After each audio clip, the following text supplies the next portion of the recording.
the war on Gaza. So could you just talk about sort of how these things all fit together for you? Sure.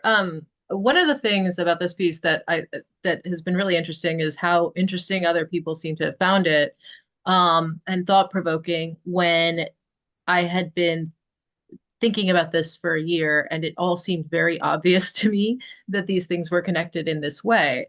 Um, Back on October 10th, the co-founder, CEO of the massive $500 billion private equity firm Apollo, a guy named Mark Rowan, who went to the same school as me, wrote an open letter in the Free Press, calling on his billionaire alumni buddies to stop giving to their alma maters, because of Israel.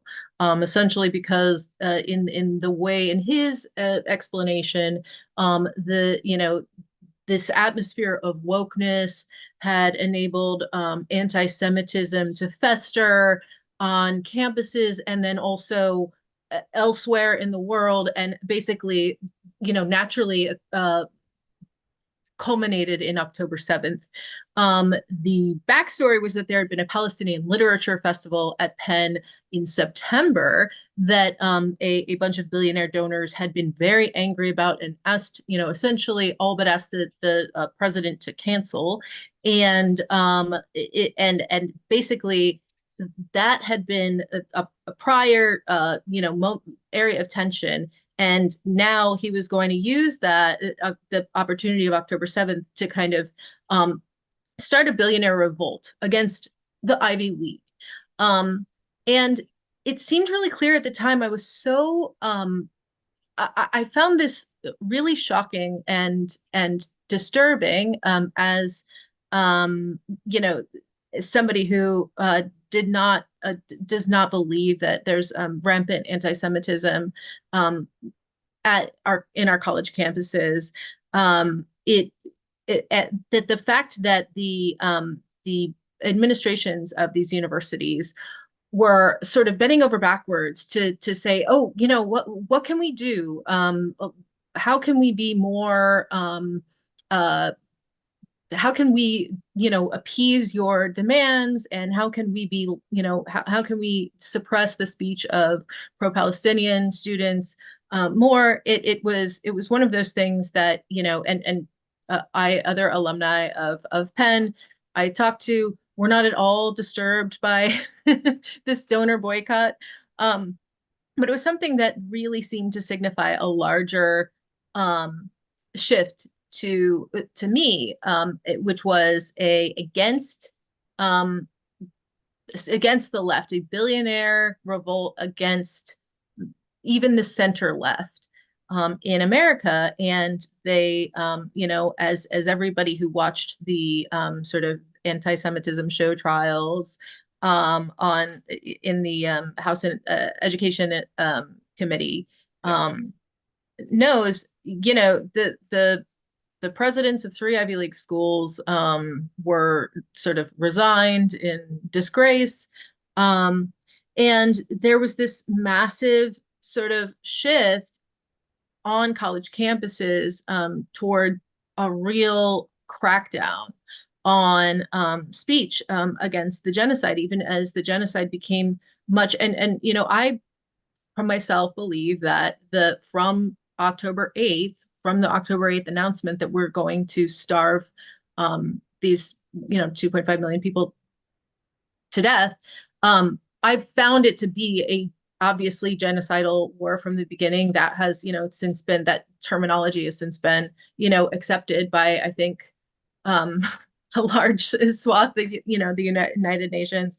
But the but the that was kind of considered to be, there was this sort of this like the genocidal players were considered to be kind of Hamas and the university students who were protesting the war, by the conventional wisdom, and everything got very messed up. But I don't think, so Les Wexner, Bill Ackman, everyone a bunch of billionaires, the Lauder family, um, what was his name? The richest guy in the UK, whose name Right. I'm forgetting, an oligarch. There were just dozens and dozens of billionaires who joined this fight, and they were organizing in group chats, and they were giving money to all of these groups that were counter protesting at Ivy League encampments, and giving a lot of money, holding.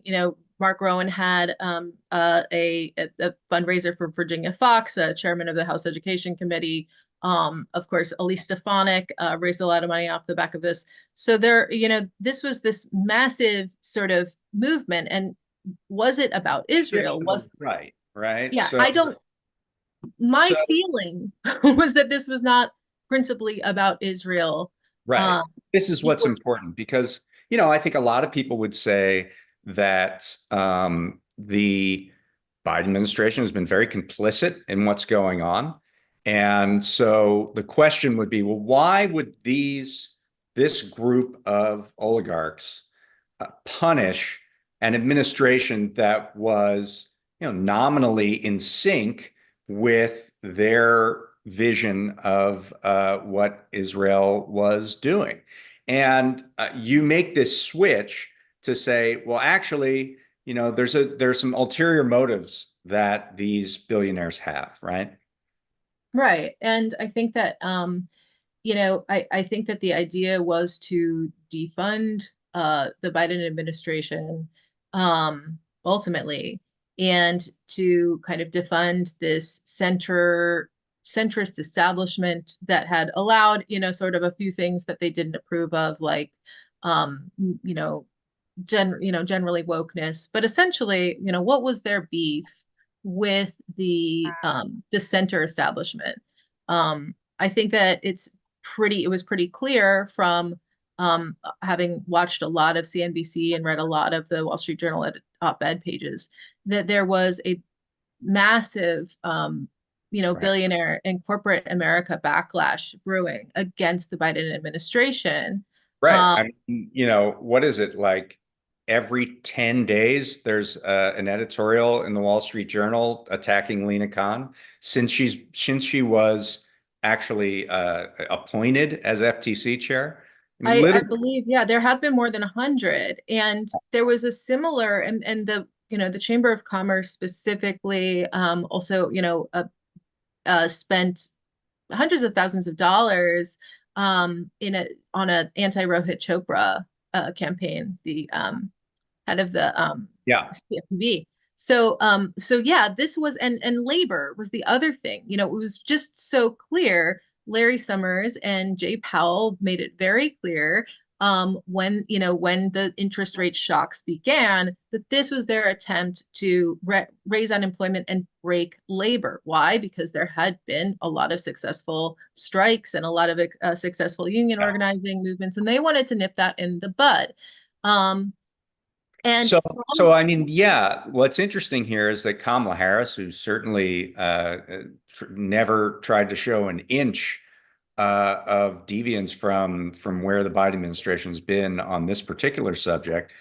Ultimately, if you look at the largest spenders in the presidential race, it all comes from this narrow set of oligarchs who also lined up sort of in the anti-Semitism camp, right? So,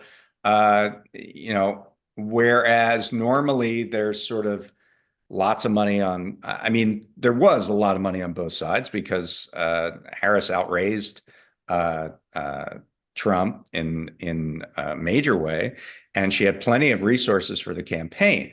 But what you're saying, I think, is that this sort of this foreign policy um, uh, directive then sort of got caught up with teaching the administration and really future administrations a lesson that if you mess with our business, we're going to find an angle to attack you and turn a lot of your followers against you.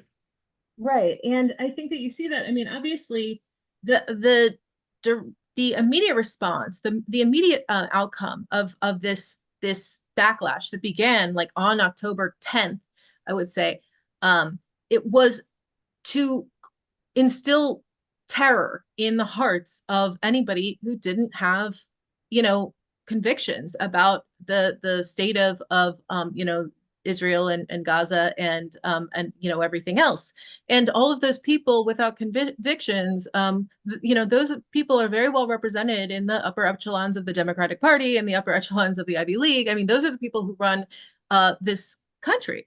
And so you saw them, you know, sort of squirm and you know, lapse into word salad in during those hearings, and that's kind of what you saw from Kamala Harris on the campaign trail, and that was deadly to you know, her, to Claudine Gay, and it was deadly to, you know, anybody who had been Mhm. begging for something to, and I think it was deadly to, you know, the Biden administration as well. Why was the Biden administration so slavishly complicit? Like why you know, were they being why did they go along with everything? Why couldn't they you know, ever challenge any of the unbelievable war crimes that Bibi was committing? It didn't make any sense except when you remember sort of the like social dynamics going on here. They were terrified. They understood that this billionaire backlash was happening, and this is also, by you know, by the same token, why Kamala Harris was never able to come out and say, you know, Lena Khan is Right. the exemplar of the type of populist you know, campaign I'm going to run, et cetera, et cetera. And they were never able to say, you know, to welcome their hatred.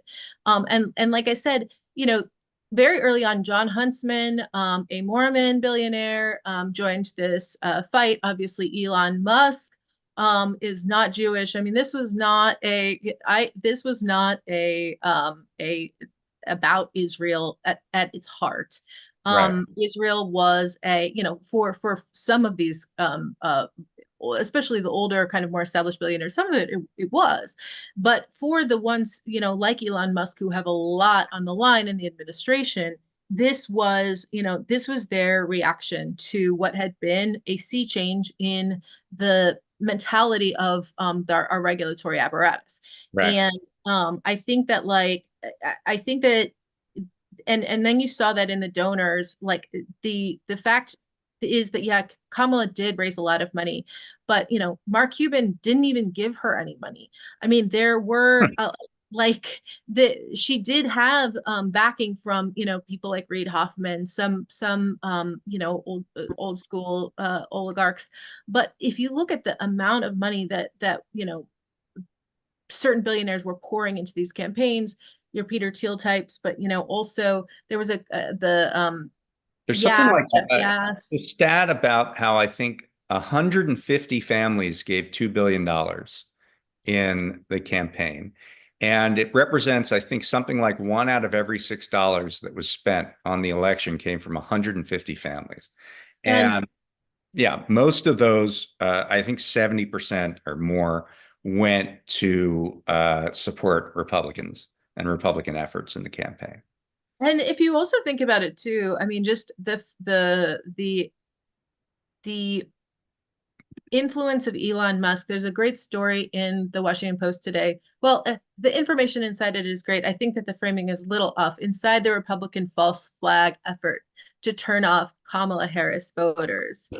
And you know, it's a story just about the targeted ads that the Republican Party sort of bought, Right. um, you know, to try and to try and make certain, you know, sort of slivers, demographic slivers, whether they be, you know, Jewish Pennsylvanians or Muslims in Michigan or young Right. men, think that, you know, Kamala was against them. Basically, it And took the surveillance ad techniques that they've been using to persuade Americans and addict Americans more broadly, and they brought that to the campaign. And, you know, and micro-targeting isn't new, but they were I mean, certainly using it in very clever ways. and but they could do that because she did not, because nobody trusted her, nobody knew what how she felt, nobody knew what she stood for. And so they took advantage, as uh, because in terms of, sort of appealing, targeted. It's not like the Democrats have never done this with Republicans. I mean, they have spent tens of millions of dollars boosting the most MAGA candidates that they can find in state races, especially in 2022. They really got a lot of attention for doing that. But the thing is that, like, it was very easy to sort of create, to sow doubt and disappointment and cynicism. And I felt this all year happening, because one thing that really surprised me about this year and about the Gaza war is that I was getting, every time I opened Twitter X, um, I was getting just unmitigated bloodbath in my feed. Those posts about, what the depth of the depravity, of some of these Yeah. operations were not getting suppressed, as I think that they often had in the past, and nobody ever, I talked to Li Fang once about this, and I said, did you ever check it? Did you ever search Israel in the Twitter files? And he's like, no, it's my biggest regret. We don't know what Twitter was doing, how Twitter was treating Israel or pro-Palestinian news in the past, but I felt that, that this news was almost getting amplified by Twitter, and it certainly wasn't getting suppressed. And on one hand, I thought that that was a good thing, because I thought that many more people were aware of what was going on. Right. But at the same time, I knew that this was going to work against Joe Biden and then later Kamala. Right. And Elon Musk certainly They had their own way to counteract that, which is, change the policy. But right. And in the current situation, that amplification would backfire, not backfire, but it would redound to the detriment of Biden and Harris. All right. Well, I definitely go check that out at prospect.org. I think we should switch gears at this point and talk about this first week of appointments. I wrote something that, maybe it was a little controversial. The idea that I'm not sure that these cabinet appointments are much more than shiny objects, and I think a lot of the work of the next Trump administration is not going to happen inside cabinet departments, and that's clear from the quality of people you see going into the White House relative to those who are put in the agencies. So, you have, for example, Kristi Noem out there as some sort of figurehead at the Department of Homeland Security, when inside the White House are going to be Tom Homan as the sort of border czar. He was the acting head of ICE during the first term. He came up with family separation. That was his baby. And then Stephen Miller, who's going to be the deputy chief of staff. Yeah, well, yeah, that was unfortunate choice of word. Steve Miller is going to be the deputy chief of staff, and he obviously is the architect of a ton of immigration policies. None of that is going to be done at the Department of Homeland Security. It's all going to be dictated from inside the White House. And you see this in a number of places down the line. Another one would be in trade and commerce, where they haven't named a U.S. trade rep, they haven't named a commerce secretary, they haven't named a Treasury Secretary, but Robert Lighthizer is generally going to do all three, whether he does it from the Treasury Department or whether he does it from the White House. He's going to coordinate and dictate all that policy. And we put Robert Lighthizer on the cover during the Trump administration, as he was the one good, pretty good appointee of Donald Trump. I don't see Peter Navarro coming back, so that's maybe not quite the exact same group of people. But the work is going to be done outside of the bureaucracy because, there's a lot of talk about how, oh, Trump is going to come in, he's going to wreck the bureaucracy, he's going to rip up, use Schedule F and put in his loyalists at the agencies. And that's a long-term project. And I think that's probably true to an extent. But it's much easier to just go outside of the agencies entirely and dictate policy from a small central committee that is not subject to other bureaucrats putting up roadblocks, not subject to as much media scrutiny. It's not subject, maybe, to FOIA requests, which will probably get, completely stonewalled inside those White House meetings. There's also going to be an energy czar, much like the Dick Cheney Energy Task Force, which had these secret meetings with oil execs, and that is how sort of all these things were plotted out. I also see it with foreign policy as well. So I don't think Pete Hegseth is going to be anything more than the figurehead. Gaetz is another interesting one, and we can talk about Matt Gaetz here in a second. But my view is that the cabinet is a nice way to sort of focus attention and ire on the administration, but the work is going to be done kind of outside that spotlight. I mean, I have no idea. I was just reading, I was just paying attention to uh the stories at face value. And I loved the Gates appointment. I'm rooting for maximum chaos. Even though, as you're right, that's not what we're gonna see. They've had a long time to figure out how they're gonna handle this. Um, if Elon Musk does not want anything, the Freedom of Information Act to apply to anything that he does, Right. has the resources, why not just build a kind of a deep state within the White House, and sort of centralize it all there? It is scary. I think that you're also right in terms of this whole idea that they're going to kind of fire everyone in every agency and sort of re-engineer the agencies. Um, if they want to do that work, that's a project that is many decades in the making, and there's certainly a lot of people already in place in all of those agencies that don't believe in the actual core mission of those agencies, that kind of exist to sabotage them. That's what the whole George Mason project was about.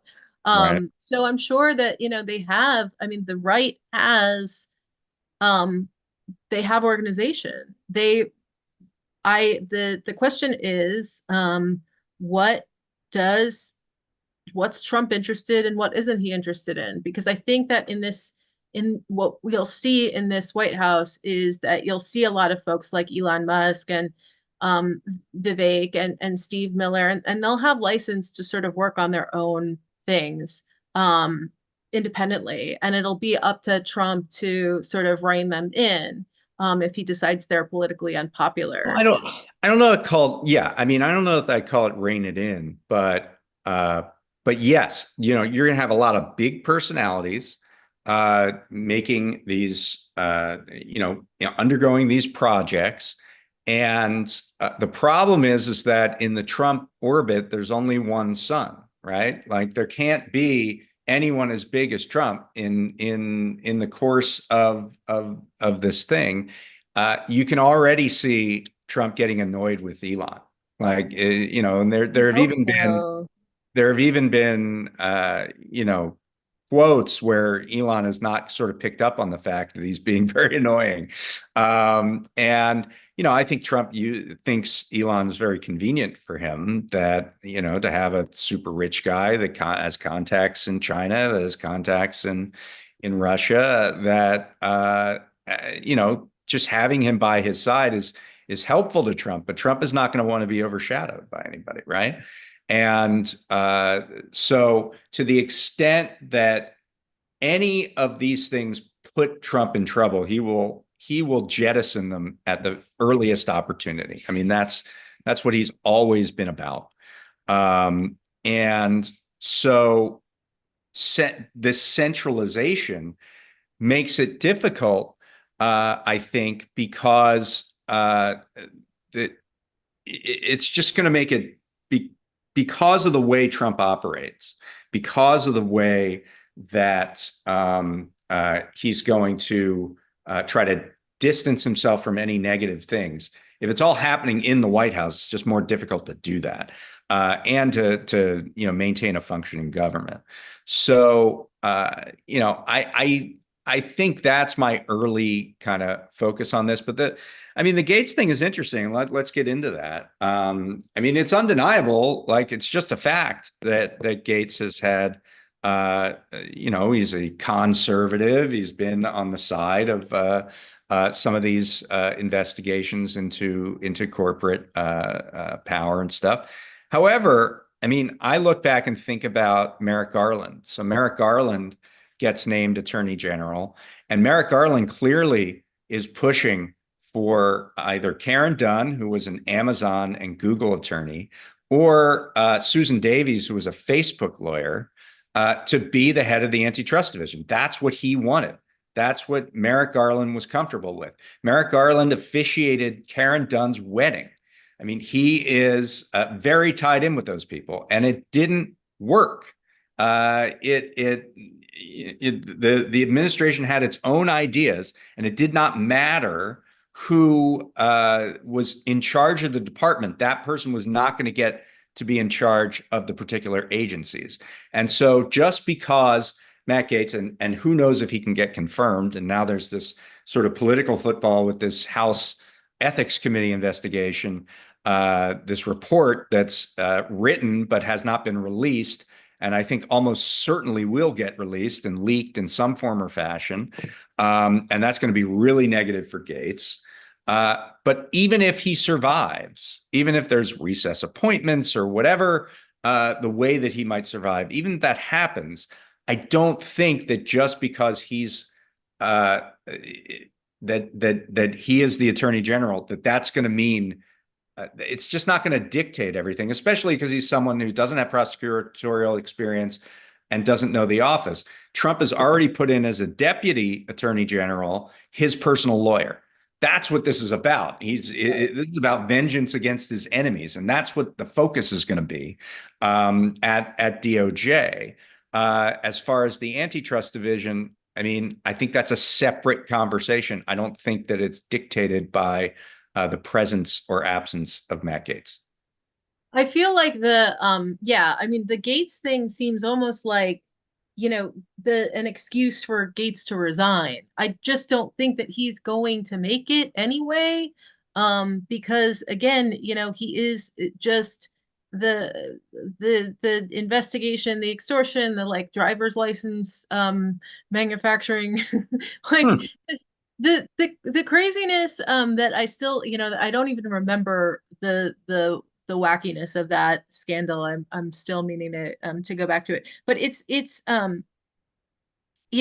it is it, this he is not, he's not somebody that is trusted. I do feel like this is sort of a kind of false flag appointment. I know that like that a lot of people think, and it will be about personal vengeance. And the question is, the only thing that the only thing that gives me any hope for Trump is that again he likes to put people in his place. So I don't know if you got that the truth that he wrote about Elon back in 2022. um, but before they became best friends, when Elon Musk came to the White House asking me for help on all of his many Right. subsidized projects, whether it's electric cars that don't drive long enough, driverless cars that crash, or rocket ships to nowhere, without which subsidies he'd be worthless, and telling me how he was a big Trump fan and a Republican, I could have said, drop to your knees and beg, and he would have done it. Hmm. Now, I don't know, a whole lot of I don't know a whole lot of Democrats who have sort of the balls to to write that sort of thing about the world's uh richest man. Right. And especially back in 2021 when he wrote it, that's the only that's the only hope that I have, that Trump will allow his personal grievances against his fellow billionaires to kind of allow him to kind of be hands off about certain Well, and I mean, because these guys will fail him, right? I mean, Elon put out this thing just today, I believe, that had a list of all the government waste from last year, and more than two-thirds of it consisted of interest on the national debt, which, I mean, I guess in some metaphysical sense you could consider waste. However, it's not like you can sort of nix fire that Jay out of the Powell. budget. You're like, we're not paying that. We're not going to pay the interest on the debt this time.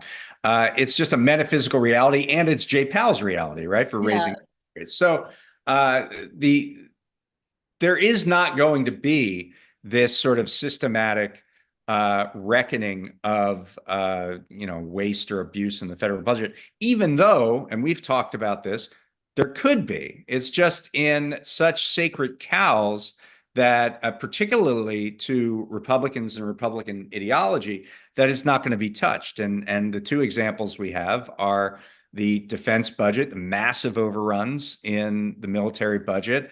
The F-35 is now going to cost $1 trillion. I'm not sure that we know if it's whether or not it can fly. And the massive amount of overpayments in the privatization of Medicare, which typically is around $100 billion a year. But as you note, the fraud and waste and abuse is probably far higher than that. right. But that just goes into a bucket called healthcare. And certainly on the Republican side, they like the fact that insurance companies have taken over what is a government service, which is healthcare for the aged.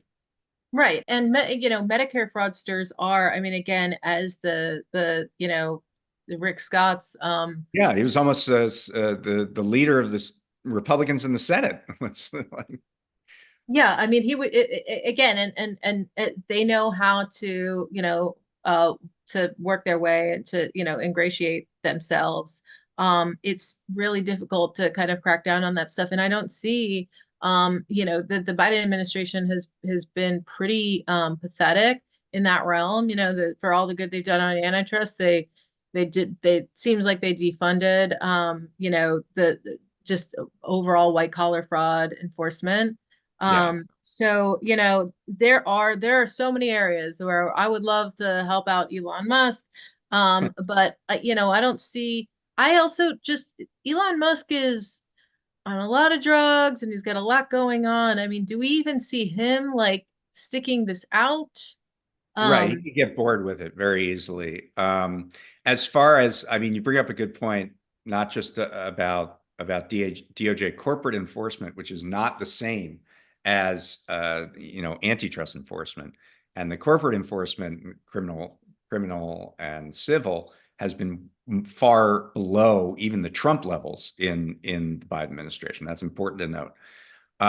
But also HHS. HHS is an agency that has been resistant to any kind of reining in, any kind of change, any kind of oversight over a whole host of agencies. And now, who do we have that's going to run there? Is RFK. Robert F. Kennedy Jr. has been nominated to become the Health and Human Services Secretary. And, he has a ton of wacky ideas. And then he also has some ideas that, we saw Jared Polis come out and say, these are pretty good. These are like crunchy Colorado ideas around the food system and big pharma. But my history of HHS is that it's just a total brick wall, and it doesn't matter who it is that's going to go in there to shake it up. We'll see. Maybe RFK is just crazy enough to do it, but that's been my understanding. I don't know if I like trust anyone who has such an active sexting life to like have the attention span to really tackle HHS. And Right. again, That, by the way, that attention span, that lack of attention span goes all the way up to the top, right? I mean, this is going to be a really kind of shambolic 4 years where just whatever catches people's attention on television or whoever can get off the podcast circuit long enough to do some work, that's what we're going to see. Right. And I think that probably the the the challenge I think now is to kind of figure out because again, we've seen that part before. But what Yeah, has Steve Miller been doing the past 4 years? Like how has he been preparing for this? That's what scares me. It's the people inside the Trump administration who are going to obviously be who are deeply connected, who have, organizations, who have ambitions. How are they going to be spending their that's time? right.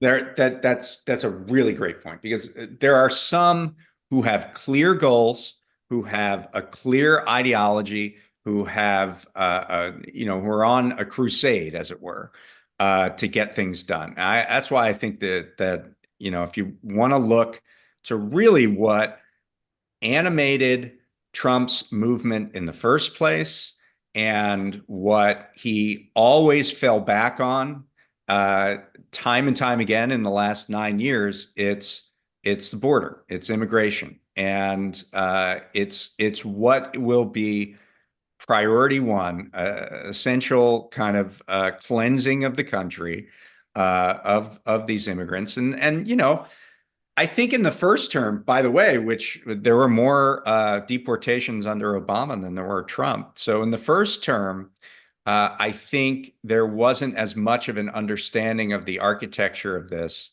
and how to get it done. But if you just look to the wisdom of the market, right? What is the top performing stock in the wake of the election, and that are the two private prison companies, Geo Group and Core Civic, who are going to be. Tesla's done pretty well. Tesla's done well too, and that's obviously Bitcoin's over understandable. 90,000 now. That- Um, That's obviously understandable. Crypto is going to be, a huge deal too. But the entities that are physically going to be carrying out these deportations are primed and ready. They are expecting a windfall, and it's for good reason because that is really the animating principle behind Trumpism.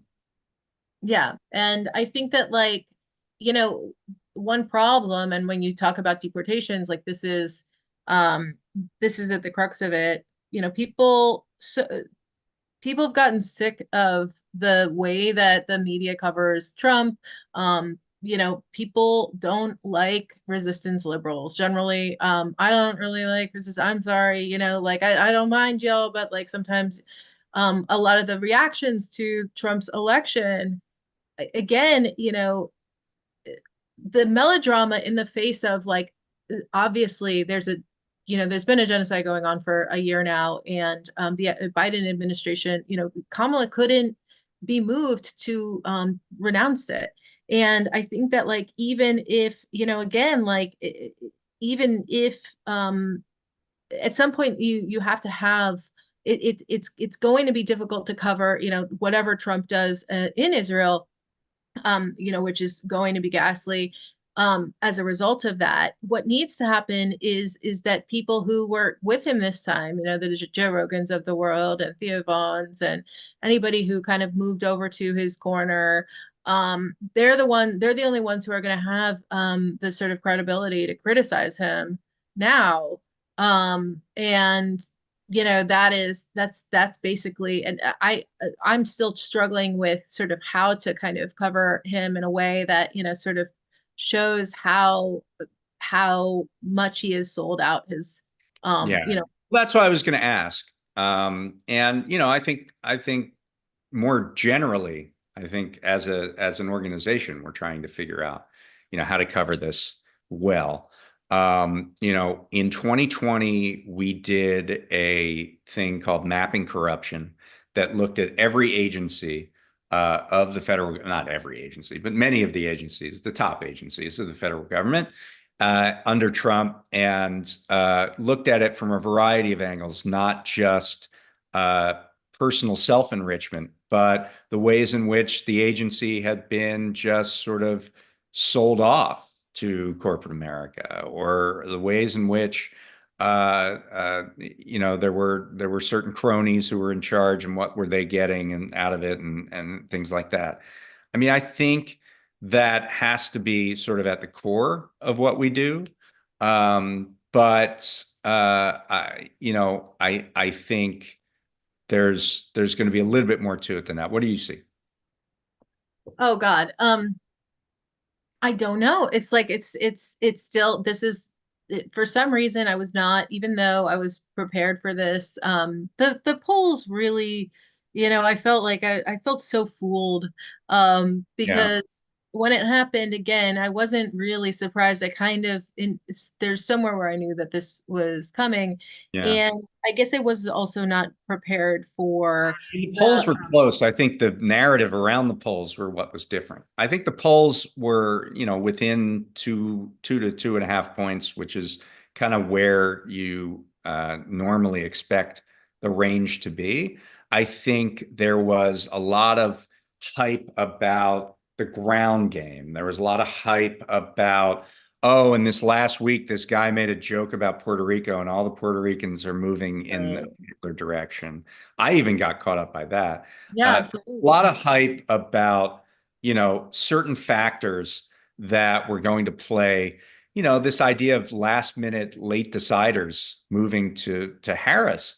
When now what we're seeing in a lot of research is that actually they moved to Trump. And so, you know, I don't necessarily blame the polling, but I blame the narrative around it. And there was a lot of wishful thinking that I think was attached to that. And there's also still so much that we don't like quite notice. I was looking at the numbers yesterday and it looks like turnout in Nevada was enormous. She actually did maybe a little bit better or just as well as Biden This did is this is in something that 2020. pisses me off every time there's an election, is that you can't do a story the day after the election about turnout. We Mhm. don't know what the Don't know what it turnout's going is. to Yeah. be. There are still 2 million votes left to be counted in California alone. We just don't have those turnout numbers. The estimate, it looks like we're going to come up overall turnout throughout the nation about 3 million votes short of 2020. 2020, where we bent over backwards because of COVID to give people ballots and get them to vote in very easy ways. So it's on the same trajectory. If you sort of took 2020 out of the equation and looked at the rise of turnout, it would be pretty much in line with where you would have expected it to be 8 years ago.